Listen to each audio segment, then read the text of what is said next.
हरे रामेति कृष्णेति नाम संकीर्तनं सदा लोकक्षेमाय कुर्वन्तं प्रेमिकं सद्गुरुं भजे।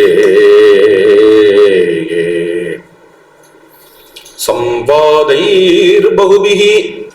स्वधर्ममहिमा साकेतधाम्नि स्तुतः कान्तारे चरता त्वया करुणया मोक्षश्च दत्तः सताम् सुग्रीवाय समाश्रिताय सहसा कामः विधीर्णः प्रभो ह्यर्थश्चापि विभीषणाय विहितः हत्वा च लंकापतिम्।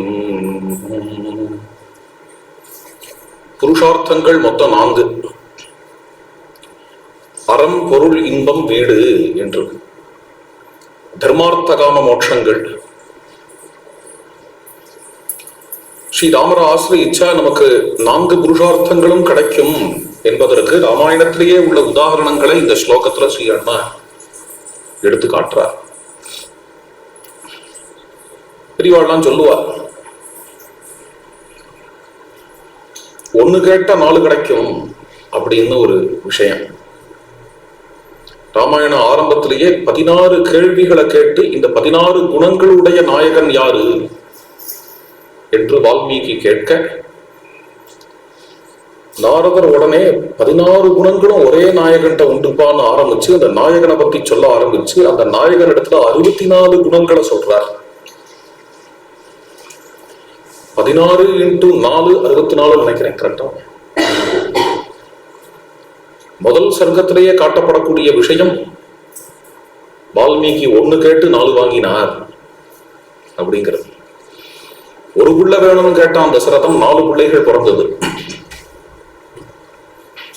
அதே தசரதர் பின்னாடி ஒரு பட்டாபிஷேகம் நடக்கணும்னு நினைச்சார். ராம பட்டாபிஷேகம் நடந்தது என்ன அப்படின்னு 4 பட்டாபிஷேகம் நடந்தது. ராம பட்டாபிஷேகம் இன்னது போல இருந்ததே தவிர அப்புறம் பார்த்தேன்னா பாதுகா பட்டாபிஷேகம் நடந்தது, சுக்ரீவ பட்டாபிஷேகம் நடந்தது, விபீஷண பட்டாபிஷேகம் நடந்தது, கடைசியா ராம பட்டாபிஷேகம் நடந்தது. ராமாயணத்துல இது மாதிரி 1 கேட்டு 4 வாங்குறது நிறைய உண்டு. எப்பொழுதுமே 4 கொடுக்கும் ராமாயணம்.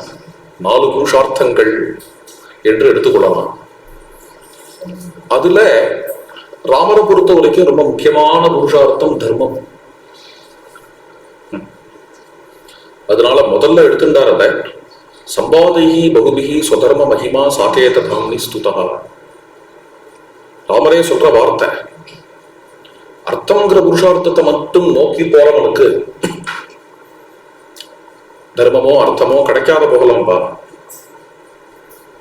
காமங்கிற புருஷார்த்தத்தை மட்டுமே நோக்கி போறவனுக்கு முதல்ல அது கிடைக்கிற மாதிரி இருக்கலாம், அப்புறம் அது கிடைக்காத போகலாம். ஆனா தர்மங்கிற புருஷார்த்தத்தை மட்டுமே நோக்கி போறவனுக்கு தர்மம் அர்த்தம் காமம் எல்லாமே ஒரு சிமெட்ரிக்கா கிடைச்சிட்டு போகும், பேலன்ஸ்டா நமக்கு தர்மம் 1 கோலா இருந்த போகும். தர்மம்னா என்னன்னு உள்ளபடி புரிஞ்சுட்டு அந்த தர்மத்துக்காக நம்ம ஒர்க் பண்ணிட்டு போனாலே அர்த்தமும் காமமும் தானா வரும் அப்படிங்கிற ஒரு ரகசியத்தை ராமர் சொல்றார். ரொம்ப சூக்ஷ்மமான விஷயம். என்னை பொறுத்த வரைக்கும் இது மேனேஜ்மெண்ட் சீக்ரெட்.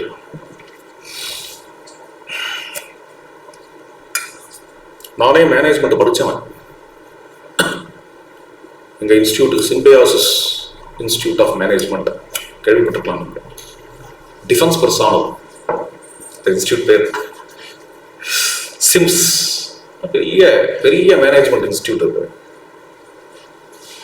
அங்கதான் ஹெச்ஆர் மேனேஜ்மெண்ட் பண்ணேன். இதெல்லாம் என்னத்துக்கு இப்ப சொல்லிட்டு கேளுங்க, ஒரு சுவாரஸ்யம் இருக்கு அதுக்காக சொன்னேன். அப்புறம் அந்த லைன்லாம் விட்டுட்டேன். அந்த லைன்ல நான் போயிட்டு இருந்தேன். என்ன இப்ப எங்க அக்கௌண்ட் இருப்பேனோ தெரியல. இது மாதிரி அழகா ராமாயணம்லாம் சொல்லிட்டு இருக்க முடியாது. எங்கேயாவது ஏதோ ஒரு கம்பெனியில ஆபீஸரா இருப்பேன்னு நினைக்கிறேன்.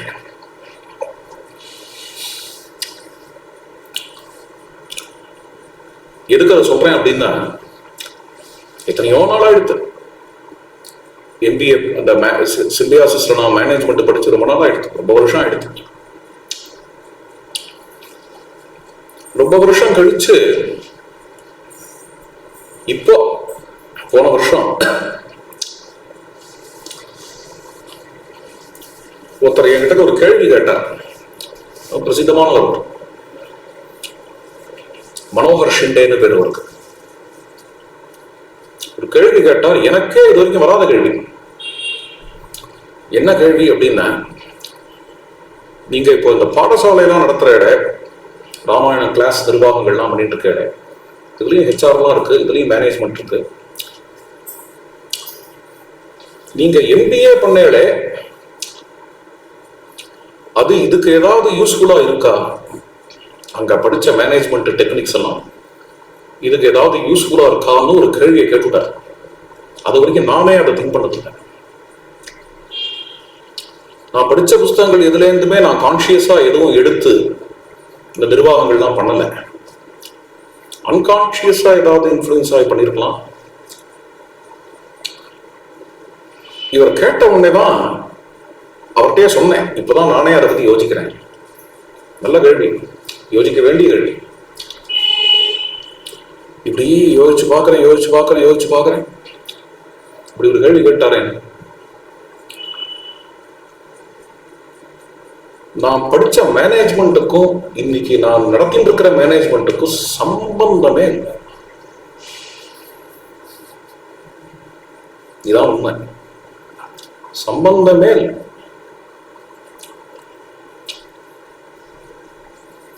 மேனேஜ்மெண்டோட, அதாவது நான் மேனேஜ்மெண்ட்னு படிச்சேனே அந்த சப்ஜெக்டோட இன்னைக்கு எனக்கு ரொம்ப டச் எல்லாம் விட்டு போயிடுச்சு.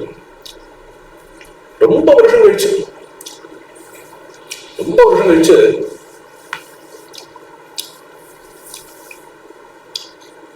ஏதோ ஒரு ஆத்துல நான் தங்கிட்டு இருக்கிற இடத்துல அங்க வரிசையா மேனேஜ்மெண்ட் புக்ஸ் எல்லாம் வச்சிருந்தது. எனக்கு பழைய ஞாபகம் வந்துருது. இதுல ஏதாவது ஒரு புக் எடுத்து படிச்சு பார்க்கலாம் அப்படின்னு ஒரு புக் எடுத்தேன். யாரோ ஒரு யூரோப்பியன் எழுதினது. யூரோப்பியன் எழுதுற புக்ஸ் எல்லாம் படிக்கிற ஆள் தான் இன்னி வரைக்கும் நான். பட் மேனேஜ்மெண்ட் புக் எல்லாம் படிச்சு ரொம்ப நாளா அதுதான்.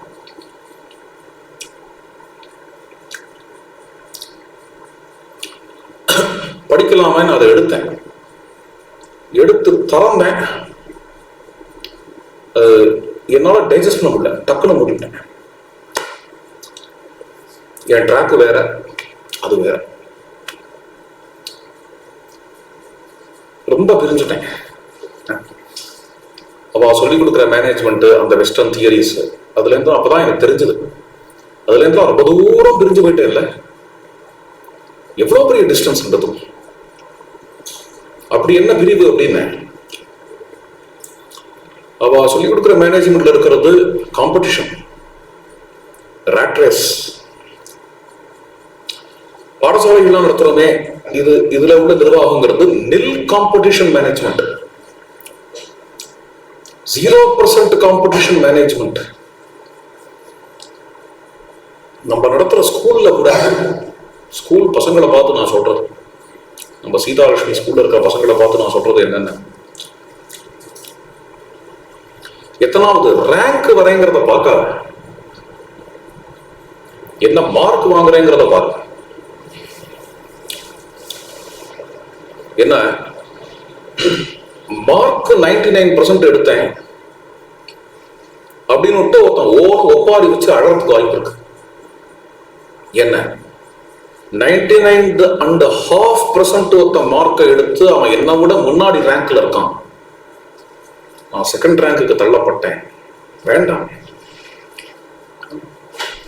என்ன, நீ உண்மையா ஒழுங்கா படிக்கிறத படி, அவனோட உன்னை கம்பேர் பண்ணிக்காது. அவன் ஃபர்ஸ்ட் ரேங்க், இவன் செகண்ட் ரேங்க், இவன் தேர்ட் ரேங்க். அனாவசியமா இன்னசென்ட்டான குழந்தைகளுக்கு நடுவில் ஒரு துவேஷம், ஒருத்தர் ஒரு பொறாமை. என்னத்துக்கு 99 மார்க் தான் வாங்கியிருக்கேன், 99.5 வாங்கலன்னு தற்கொலை பண்ணிக்கிறவாள் உண்டு. இருக்காளா இல்லையா? ஏப்பா இந்த துவேஷம்? என்னத்துக்கு? ஏன் காம்படிஷன்? ஏன் ராட் ரேஸ்? காம்படிஷன், ராட் ரேஸ்லாம் ரைட்டா தப்பா நான் இப்ப பேச போறது இல்லை. என்னோடது அது இல்லை, என்னோடதும் சொல்லக்கூடாது, நம்மளோடது. நமக்கு ஒத்து வராது. ஒத்து வராது. ராமாயணம் கத்துக் கொடுத்த நிர்வாகங்கிறது வேற, ராமராஜ்யங்கிறது வேற. நம்ம நடத்துற குருகுலம் ஸ்கூல் அப்படிங்கிற மெத்தடு வேற. அதுல குழந்தைகளை வளர்க்கறதுங்கிறது வேற. குழந்தைகளையே நில் காம்படிஷன் ஸ்பிரிட்ல தான் வளர்க்குறோம். நில் காம்படிஷன் ஸ்பிரிட்ல தான் வளர்க்குறோம். காம்படிஷன் தேவையில்லை. காம்படிஷன் இல்லாத வாழ்க்கையை வாழ முடியும். காம்படிஷனால பேரழிவு வரும் அப்படிங்கறதெல்லாம் நம்மளுடைய வரலாறு கற்றுக் கொடுக்கறது. எதுக்காக இது சொல்றேன் அப்படின்னா,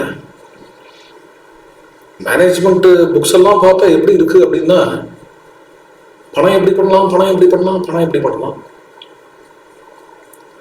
அர்த்தம் அர்த்தம் அர்த்தம், காமம் காமம் காமம்.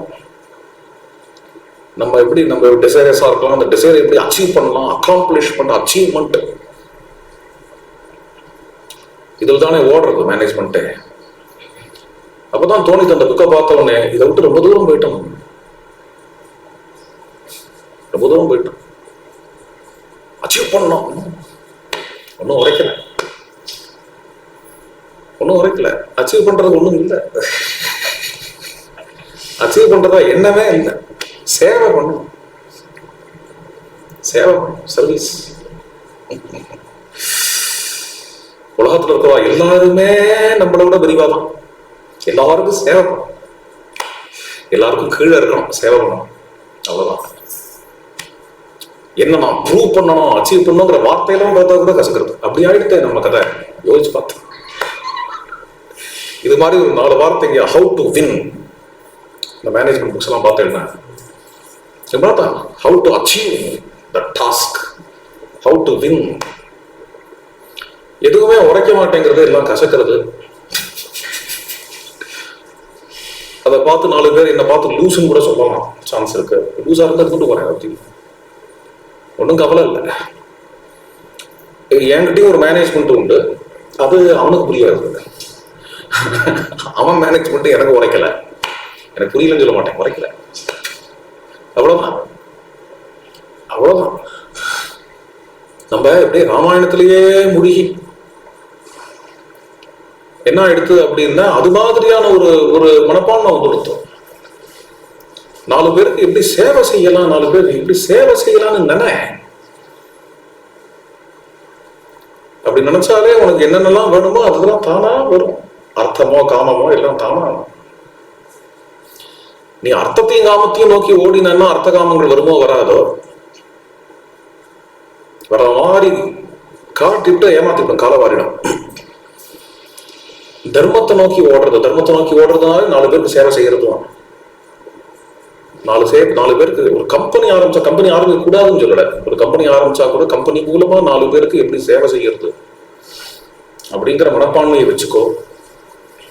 அந்த சேவை செய்யறதுக்கு என்ன செய்யலாம் அப்படின்னு நினை. நம்மளாம் சேவைகள் தான் நினை. கம்பெனி ஓஹோ நடக்கும். ஆரம்பிக்கும் பொழுதே எல்லாரையும் போட்டு ஸ்பீஸ் பண்ணிருந்தோம், எல்லாரும் காலம் வாரிருந்தோம், அந்த கம்பெனி ஜெயிச்சிடணும், இவனை குத்தணும் அப்படின்னு ஆரம்பிச்சா சக்சஸ் வருமானு வரலாம். அந்த சக்சஸ்ல எனக்கு இன்ட்ரெஸ்ட் இல்லைங்கிறத நான் சொல்ல வரல. அப்படிலாம் இருந்தா தானே சக்சஸ் வரும். அப்படி ஒன்றும் நான் பார்க்கல. அப்படிதான் சக்சஸ் வரணும்னா சக்சஸே வர வேண்டும். சக்சஸே தேவை, அப்படிதான் சக்சஸ் வரணும்னு வச்சுக்கோங்களேன். சக்சஸே தேவையில்லை. வெற்றி அப்படிங்கிற என்னத்துக்கு வெற்றி, என்னத்துக்கு அச்சீவ்மெண்ட், ஏற்பாது தள்ளு. Those who live for others alone live. மற்றவாளுக்காக வாழ கத்துக்கலாம்.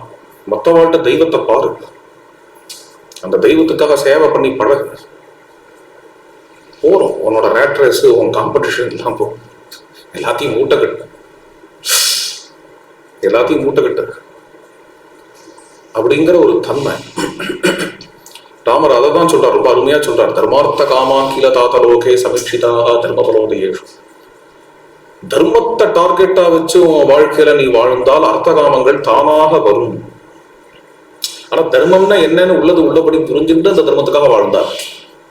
நான் தர்மத்துக்காக தான் வாழ்றேன், எடுத்துரோடு இருக்கிறேன் யாராவது சொல்லலாம். தர்மத்தை சரியா புரிஞ்சுக்கலன்னு அர்த்தம். The principle of dharma, அதை புரிஞ்சுட்டு அது பிரகாரம் வாழறவனுக்கு அர்த்த காமங்கள் தானா பேலன்ஸ்டா அப்படி வந்துடும். ஏன்னா தர்மத்துக்காக அர்த்தம் சம்பாதிக்க தான் ஆரம்பிப்பாங்க. தர்மத்துக்காக காமம்னு அட்டின் பண்ணிட்டுருவோம். தர்மா விரோதா காமோஸ்மியா கீதையில வரதே அருமையான வார்த்தை. தர்ம அவிரோதமான காமம்ங்கிறத அப்படி புகழறார் கண்ணபிரான். அதுல விபூதி இருக்குங்கிறார். அதெல்லாம் இருக்கும். தர்மத்தை அவலம்பி, தர்மத்தை ஆசிரியை, தானா எல்லாம் பேரு புகழெல்லாம் வரணுமே. பேர் புகழ் வரணும்னு உழைக்காத. ராமாயணம் சொல்றேன், எங்களுக்கு எல்லாமே சொல்றேன். ராமாயணம் என்னத்துக்கு சொல்றோம் அப்படின்னா, ராமாயணம் சொல்லி சொல்லி புகழெல்லாம் சம்பாதிக்கும். ராமாயணம் சொல்லிட்டு இருக்கு. கர்த்தவியம் நித்திய கர்மவத்துக்கு அவ்வளவுதான். தினம் சத்சங்கமா எடுத்து பார்த்தேடா இந்த கொரோனா சீசன்ல. நான் மட்டும் கூட்ட இடத்துக்கு போய் ராமாயணம் சொல்றேன். இப்போ இந்த கொரோனால எங்கேயும் ப்ரோக்ராம் கிடையாது அப்படின்னு நான் மட்டும் நிம்மதியா ஆத்திர கொஞ்சம் ஜாலியா ராமாயணம் சொல்லியிருக்கேன். தினம் ஒரு 1/2 மணி நேரம் ராமாயணத்தை. என்ன பக்தாளோடலாம் டச் விட்டு போயிடக்கூடாது. அவாவா அங்கங்க ராமகத்தை கேட்கணும்னு ஆசைப்படுவா. அவாவாலும் எல்லாருக்கும் உட்கார்ந்த இடத்துல இருந்தே நிம்மதியா ராமாயணம் சொல்லுவோம், ராமகத்தை சொல்லுவோம். சொல்றதுக்கும் நிறைய இருக்கு. ஆனந்தமா சொல்லிட்டே இருக்கலாம். வாழ்நாள் முழுக்க சொல்லலாம். மாகே மேகே கதம் வயதான ராமாயணம் படிச்சு படிச்சே வயசாயிடுத்து அப்படின்னு லைஃப் முழுக்க ராமாயணமே சொல்லிட்டு இருக்கோம். வாழ்க்கை முழுக்க ராமாயணம் சொல்லலாம். கேட்கறதுக்கும் நீங்கள் தான் தயார் என்னும் பொழுது நம்ம மாட்டு ராமாயணம் சொல்றதுக்காக ராமாயணம் சொல்றது அவ்வளவுதான். வேற எதுக்காகவும் இல்லை. இந்த ஸ்பிரிட் மாறும். இங்கேயும் உன் கார்பரேஷன் ரேட் ரேஸ் நான் காட்டக்கூடாது. அதுக்கான இடம் இல்லை. இங்கேயும் ஒண்ணு வந்து யாரோ என்கிட்ட வந்து கேட்டா ரொம்ப வருஷம் முன்னாடி, என்னென்ன நீங்க உபன்யாசம் சொல்லி தரலாமே. இப்போ நம்ம குழந்தைகள்லாம் பிரவச்சனங்கள்லாம் பண்றா இல்லையா, அதெல்லாம் பார்த்துட்டு நம்ம குருகுலம் குழந்தைகள்லாம் பண்றா, ராம குடும்பத்துல இருக்கிறவாள்லாம் ராமாயண கிளாஸ்லாம் எடுக்கிறா, அதெல்லாம் பார்த்துட்டு யாரோ வந்தா பாவம் அவளுக்கு என்ன தெரியுமா, நீங்க உபன்யாசம் சொல்லி தரலாமே, என் குழந்தைக்கு நன்னா உபன்யாசம் தெரியும். நான் உபன்யாசம் சொல்லி கொடுக்கலப்பா, உபன்யாசம் சொல்லி கொடுக்க கூடாது, தப்பு. உபன்யாசம் சொல்லி கொடுக்கூடாது. இல்ல என்ன அப்படின்னா ராமாயணம் சொல்லி கொடுக்கணும்.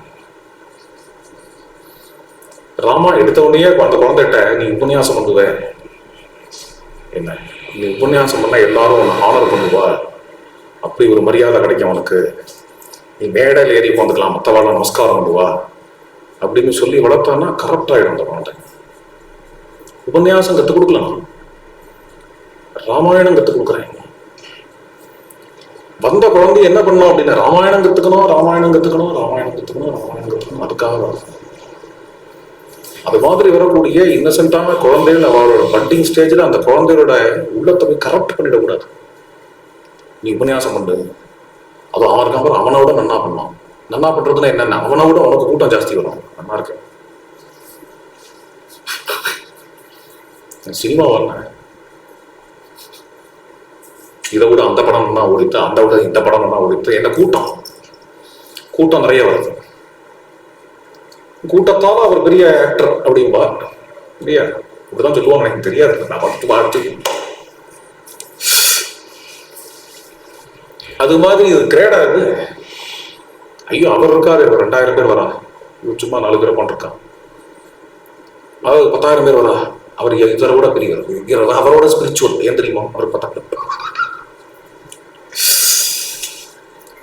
அப்படின்னு இவரை போய் ஏத்தி விட்டு இவர் பார்த்தார் என்னென்ன, அவர் 10,000 பேர் வரணும், எனக்கும் வரணும், அவர் 10,000 பேர் வரலையோ எனக்கும் வரணும் அப்படின்னு இவர் ட்ரை பண்ணி இவருக்கு வரலன்னா அந்த 10,000 பேர் யாருக்கு வராளோ அவன் மேல அகாரணமா துவேஷம். இதெல்லாம் தான் பிசினஸ்ல நடக்கீங்க, அது ஆன்மீகத்துல நடக்கிற விஷயம் இல்லை. அதெல்லாம் பிசினஸ் மைண்ட கொண்டு வந்து ஆன்மீகத்துல போட்டு பிசினஸா நடக்கலாம், தப்பு இல்லை. ஆன்மீகம் பிசினஸா நடக்கலாமா சொல்லுங்க. நடக்கலாம். ராமானாலே உள்ள உருகணும். பக்தின்னா என்ன விளையாட்டம் எடுத்த? ராமருடைய ஆத்ம குணங்கள் அப்படின்னு உள்ள உருகணும். ராமரிடத்துல ஒரு அதீதமான பிரேமம் வரணும், உத்கர்ஷமான பிரேமம் வரணும். அதெல்லாம் அது மாதிரியான மகான்களோட பழகி பார்த்தாலே உரிய புரியாது. அது நாங்கெல்லாம் அப்பேற்பட்டவரோட பழகினவா? அது மாதிரி மகான்கள் காலில் விழாத ஒழிய அவா கிட்டக்க அவளுக்கு ஒரு பால் காட்சியாவது கொடுக்கணும். கொடுத்தா அவள்கிட்ட உள்ள அப்பேற்பட்ட பக்தி சமுத்திரத்தோட ஒரு தீவிலையாவது நம்ம மேல தெளிக்கிறதுக்கு வாய்ப்பு உண்டு.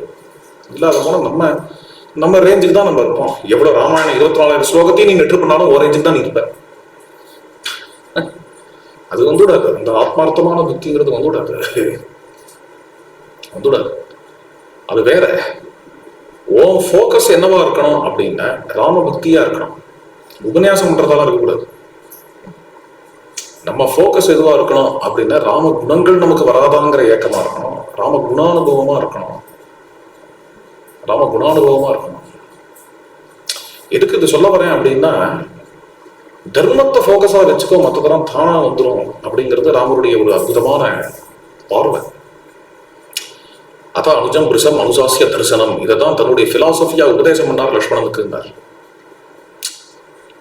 சம்பாதிஹி பகுபிஹி ஸ்வதர்ம மகிமா சாகே ததாம் நிஸ்துதா. அயோத்தியா காண்டமே ஒரு அருமை. அயோத்தியா காண்டம் முழுக்க என்ன இருக்கு அப்படின்னு ஸ்ரீ அண்ணா சொல்றார். ஸ்துதி இருக்குங்கிறார். ஸ்துதி என்ன ஸ்துதி இருக்கு அயோத்தியா காண்டத்துல? சில பேர் ரொம்ப தாபப்படுவார். ராமாயணம் பெருசா சொல்றேன், அதுல ஒன்னும் ஸ்துதி எதுவும் இல்லையே அப்படி. அங்கங்க ஒரு ஸ்துதி வரலாம். ராமர் பிறந்தவனே கௌசல்யமா நமஸ்காரம் ஒரு ஸ்துதி பண்ணலாம். ராமரை பார்த்து கௌசல்யா ஸ்துதி. விஸ்வாமித்திர அழைச்சும் போகும்போதே திடீர்னு ராமரை பார்த்து நமஸ்காரம் விஸ்வாமித்திரப்பார் இதான் பரந்தாமன் பரதத்தன்னு ஸ்துதி பண்ணலாம். விஸ்வாமித்திரர் ராமரை பார்த்து. அப்புறம் ஜனகர் ஸ்துதி பண்ணலாம் ராமரை பார்த்து, ஜனக ஸ்துதி. அப்புறம் மந்திர கூட ஸ்துதி பண்ணலாம், மந்தரா ஸ்துதி பண்ணலாம். ராமா நீ யாருன்னு எனக்கு தெரிஞ்சாலும் கூட உன் அவதார காரியம் நடக்கணுங்கிறதுக்காக இதெல்லாம் செய்யறேன், என்னை மன்னிச்சுடு அப்படின்னு ஒரு ஸ்தோத்திரம் இருக்கலாங்க. கைகேயி ஸ்துதி இருக்கலாம், தசரதரே ஸ்துதி பண்ணலாம் ராமரை. அப்படி தொடர்ந்து அப்பப்போ ஒரு 4 சருகத்துக்கு ஒரு முறை ஒரு ஸ்துதி வந்துட்டு இருந்தா தானே அது அந்த சமயத்துல கோரஸா படிக்கலாம். அது என்ன இருக்கும்? அது ஒரு ஸ்துதி கூட இல்லாம ஒரு கிரந்தமா அது அப்படின்னு யாரோ கேட்டுட்டான்ட்ட. அப்படி ஒரு ஸ்துதி வேண்டிய கிரந்தம்லாம் இருக்கு. அத்தியாத்ம ராமாயணத்துக்கு போகலாம், அத்தியாத்ம ராமாயணம் படிக்கலாம். என்னதுக்கு ராமாயணத்துல வால்மீகி ராமாயணம் வந்து போறோம். அதுக்கு வால்மீகி ராமாயணத்துலயும் ஸ்துதி இருக்குங்கிறாங்க ராமகதாமிருத சாரத்துல ஸ்ரீ அண்ணா. இது என்ன ஸ்துதி அப்படின்னா, மத்தவா ராமரை பண்ற ஸ்துதி இல்ல. மத்தவா ராமரை ஸ்துதி பண்றதையும் ராமரை அவரை விரும்புறது இல்லை. ராமரை நிறுத்தி வச்சு யாரும் அவரை பார்த்து நீர் சர்வேஸ்வரன் சர்வஜன் சர்வாத்மகன் அப்படிலாம் ஸ்தோத்திரம் பண்ணிட முடியாது. அந்த லெவல்ல இல்ல ராமர். அப்படிலாம் அவரை நிறுத்தி வச்சு ஒரு 10 நிமிஷம் யாராலையும் பேசிட முடியாது. உள்ள அப்படியே பொங்கும். ராமரை பார்த்தா அவர் தானே தவிர உள்ளேந்து பொங்கினா உண்டு, அவ்வளவுதான். அது புரிகிறவாளுக்கே புரியும். அவர் நிறுத்தி வச்சு ஸ்தோத்திரம் பண்ற அளவுக்கு பொறுமையான இருக்க மாட்டார். மாட்டு கிளம்பி போயிடுவார். அவர் லெவல் வேற. ஸ்துதி என்ன ஸ்துதி இருக்குன்னா அவர் ஸ்துதி பண்ணார். யாரங்க? தர்மத்தை. சம்பாதைஹி பகுபிஹி ஸ்வதர்ம மகிமா சாகேதாம்னி ஸ்துதா. தர்மத்தை ஸ்துதி பண்ணார். அவர் எங்க பண்ணாரு? அயோத்தியா காண்டம் முழுக்க பண்ணியிருக்காரு. அயோத்தியா காண்டம் முழுக்க பண்ணியிருக்காரு. அயோத்தியா காண்டம் முழுக்க சம்பாஷணம் தான். முதல்ல எடுத்த உடனே ஜனங்களும் தசரதரும் சம்பாஷணம் தான். அது ஸ்துதி தான். ராமரை அரசனாக விரும்புறோம், ஏன் விரும்புறேன்னு கேட்கிறார் தசரதர். உடனே ராமர்கிட்ட என்னென்ன தர்மங்கள்லாம் இருக்கோ எல்லாத்தையும் வரிசையா சொல்லிட்டு வர. அதுக்கப்புறம் பார்த்தேன்னா கைகேயி தசரத சம்பாஷணம். அதுலயும் ராமரிடத்துல என்னென்ன தர்மங்கள் இருக்கோ எல்லாத்தையும் தசரதர் சொல்றார். அதுக்கப்புறம் பார்த்தேன்னா கைகேயி ராமன் சம்பாஷணம். காட்டுக்கு போன் கைகேயி சொல்லும் போது என்னென்னலாம் பேசுறாரோ ராமர் அது முழுக்க தர்மம் தான். பட்சேயம் விஷம் தீக்ஷ்ணம் மஜ்ஜேயம் அப்படி சார்ணவே நீத்தோ குருணா பித்ரா நிருபேணச்ச ஹிதே பித்ருபக்தி அப்படி வேரூன்றி பேசுறார் ராமர். அது தர்மம் தான். தர்மத்தை ஸ்துதி பண்றார். அடுத்தது கௌசல்யா ராம சம்பாஷணை. கௌசல்யமா காட்டுக்கு போவேணாங்கிற, இவர் எதுக்கு காட்டுக்கு போகணும்னு அங்க அந்த ரேஷனல்ல விளக்குற விதம், அங்க தர்மத்தை அவர் ஸ்தாபிக்கிற விதம், அங்கேயும் தர்மத்தை ஸ்துதி பண்றார். ராம லக்ஷ்மண சம்பாஷணை, அங்கேயும் தர்மத்தை ஸ்துதி பண்றார் ராமர். லக்ஷ்மணங்கிறது என்ன, லக்ஷ்மணன் மட்டும் பிரேமையில கத்துறார், அப்பாவை கூட அரெஸ்ட் பண்ணிடலாம், அது மாதிரி பண்ணக்கூடாதுப்பான். தர்மோஹி பரமோலோகே தர்மே சத்தியம் பிரதிஷ்டிதம் அப்படின்னு ஆரம்பிச்சு தர்மத்தை ஸ்துதி பண்றார். அப்புறம் சீதையோட பேசுறார்.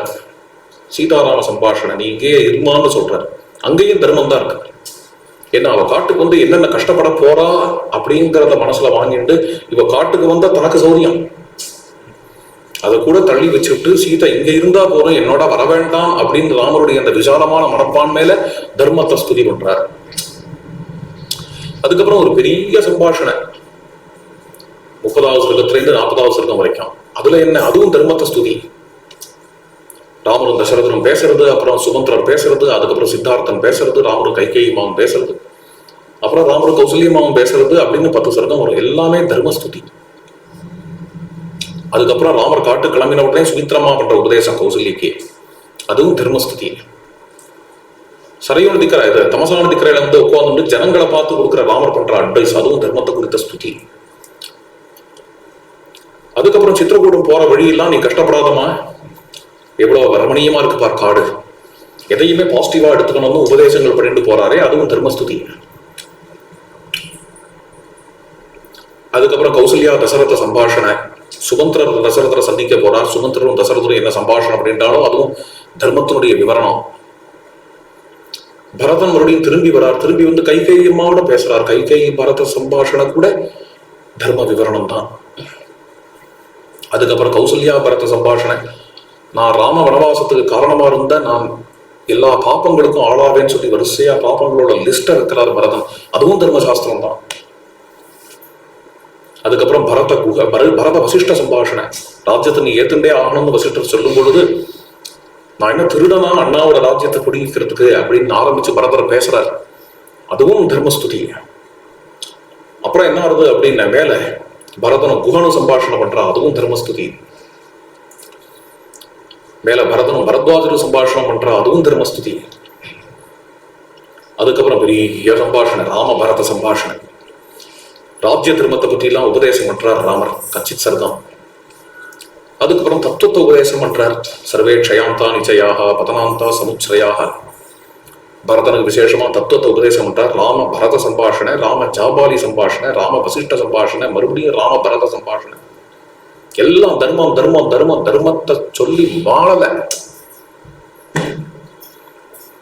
எல்லாத்துக்கும் தலையில கிரீட வச்ச மாதிரி கடைசியா சீதா அனசூயா சம்பாஷணை, அதுவும் தர்மம். இவ்வளவு தர்மத்தை ஒருத்தன் பாராயணம் பண்ணா அவனுக்கு தர்மம் வராத எப்படி இருக்க முடியும்? அப்படியே இறக்கி விடுறாரு வால்மீகி தர்மத்தை நமக்குள்ள, தர்மத்தை இன்டர்னலைஸ் பண்ண வச்சிருக்காரு நம்மள. ராமனும் விக்கிரகமான தர்மா. அப்ப ராமாயணத்தை பாராயணம் பண்றவன், ராமாயணத்தை சேவிக்கிறவன், அனுபவிக்கிறவன், அவனுக்கு தர்மங்கிற புருஷார்த்தம் வராத எப்படிப்பா இருக்க முடியும்? சம்பாதிகி பகுதிகி ஸ்வதர்ம மகிமா சாகேத தாம்னி ஸ்துதா. நிச்சயமா வரும் புருஷார்த்தங்கள்ல தர்மம் சிரேஷ்டமானது. அந்த தர்மம் இவனுக்கு வந்துடும், ராமரை ஆசிரிக்கிறது மூலமா வந்துடும். அவாவால தர்மத்துல நிறுத்துறார் ராமருங்கிறது இங்க விஷயம். அடுத்தது என்னென்ன, வனசஞ்சாரியா. அடுத்த ஆரண்ய காண்டம், அயோத்தியா காண்டம், தர்ம காண்டம் தான் ஆரண்ய காண்டம், மோட்ச காண்டம். காந்தாரே சரதா துவயா கருணையா மோட்சஸ்ச தத்த சதாம். சரபந்தருக்கு மோட்சம் கொடுக்கிறார், விராதனுக்கு சாப மோட்சம் கொடுக்கிறார், சுதீஷ்ணருக்கும் மோட்சம் கொடுக்கிறார். அப்படிதான் வருதுங்க. சுதீஷ்ணரும் அத்தனை புண்ணிய பலனையும் சமர்ப்பணம் பண்றார். மேல மேல அப்புறம் ஜட்டாயுக்கு மோட்சம் கொடுக்கிறார், சபரிக்கு மோட்சம் கொடுக்கிறார், கபந்தனுக்கு சாப மோட்சம் கொடுக்கிறார்.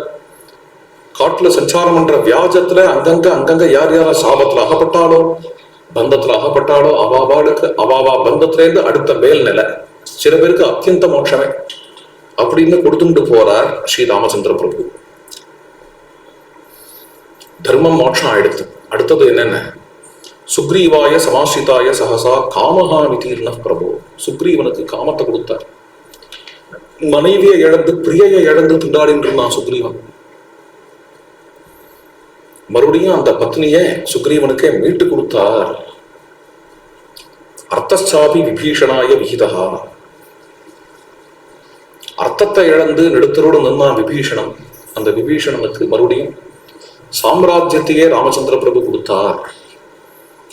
அவர் ஆசிரியிச்சா நமக்கு தர்மம், அர்த்தம், காமம், மோட்சங்கிற 4 புருஷார்த்தங்களும் பரிபூர்ணமாக கிடைக்கும் என்பதற்கு ராமாயணத்திலேயே உள்ள உதாரணங்களை தான் இப்பொழுது நாம் கண்டோம். மேல தொடர்ந்து ராமகுணங்களை நாளைக்கு பார்க்கலாம். ஜானகி காந்த ஸ்மரணம். ஜெய ஜெய